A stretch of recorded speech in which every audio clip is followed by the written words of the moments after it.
In racing, even the fastest cars in the world have to stop. Ferrari, Red Bull, NASCAR champions, Formula One legends. At some point in the race, they all pull into the pit. Not because they're weak, but because something needs attention. Maybe the tires are worn, maybe fuel is low, or maybe something broke. But here's the part that most people miss. The pit was never meant to be permanent. It's a stop, a reset, a repair. And yet in life, a lot of us pull into a pit season, and then we stay there.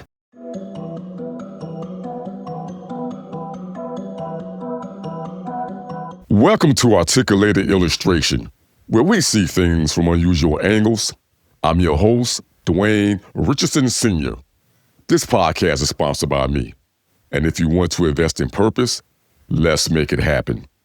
Today, we're talking about the trap that looks like rest. Word of the day, momentum.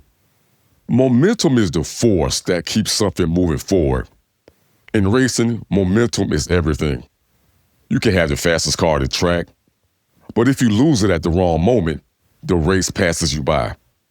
And here's the truth about momentum that most people miss.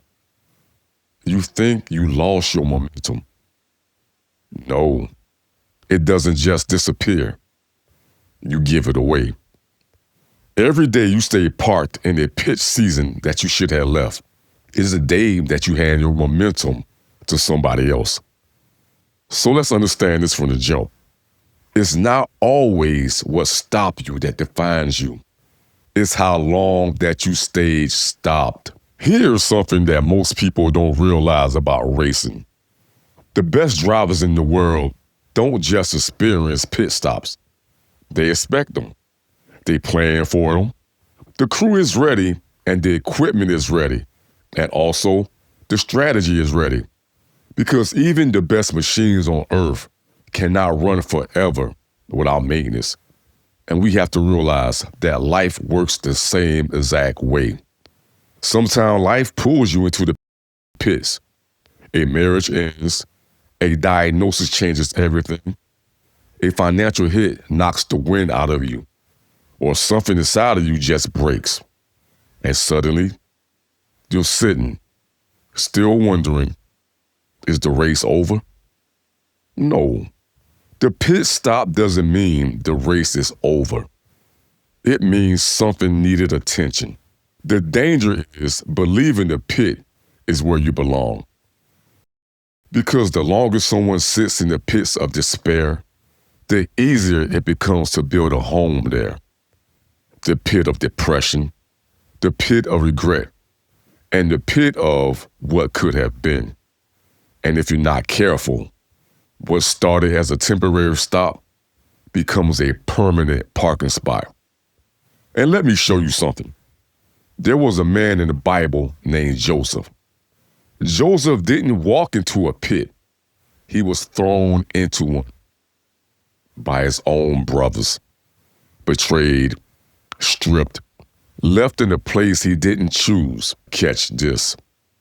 Joseph was in the pit, but the pit was not in him. Because some of us, we've been hurt, betrayed, we've been placed in situations that we did not ask to be in. And instead of passing through it, we become it. Joseph did not build in the pit.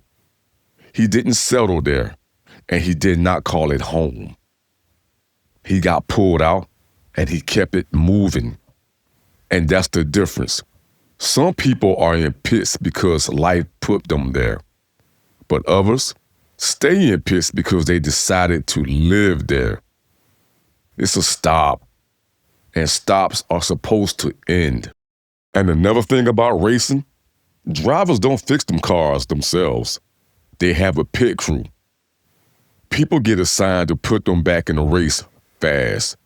And life has pit crews too. The friend who tells you the truth. The mentor who has been going through it. The counselor who helps you see clearly. and the voice of wisdom where yours is clouded. But pride will have you sitting in a broken situation with help standing right next to you and still refusing it. Please don't let pride extend your pit stop. Sometimes the strongest move you can actually make is letting someone help you get back on the track. Now let's take this even deeper. The Israelites were delivered out of Egypt, free, and what should have been an 11-day journey turned into 40 years. And not because the destination changed, but because their mindset did not change. They were out of Egypt physically, but Egypt was still in them mentally. So instead of progressing, they wandered round and round in what was supposed to be a transition, but the transition became a trap.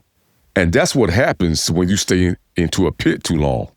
What was meant to be temporary and part-time becomes your lifestyle.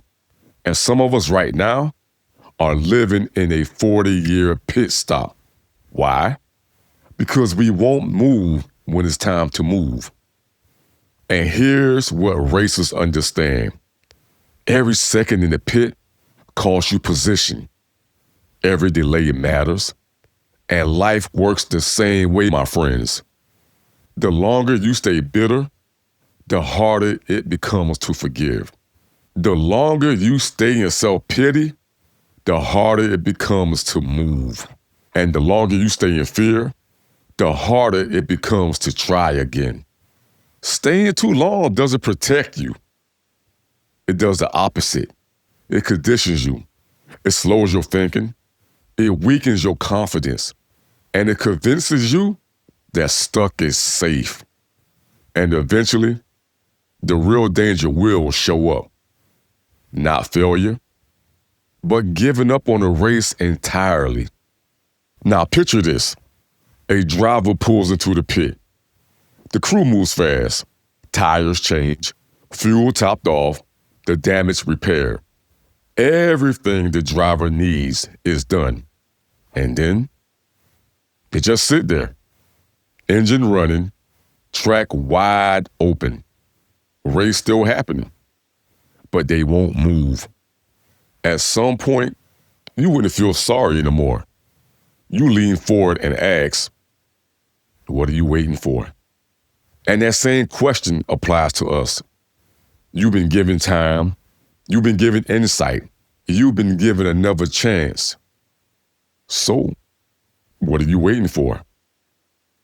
The race is your purpose, your calling, the life you were built to live, and it's still moving, with or without you. Pit stops are a part of the race, but they were never meant to become your address. Repair, refuel, reset. The 3 R's. The work has been done, the track is open, and the race is still moving. Now, and whatever you do, please don't lose your momentum. If this episode helped you see something differently, share it with someone who might be sitting in a pit season right now. They may think it's over, but you know better. And always remember to do what's absolutely necessary every day. Keep illustrating your life. Why? Because it's your dream, your vision. So keep the pen in your hand. And until the next time, I'll catch you later.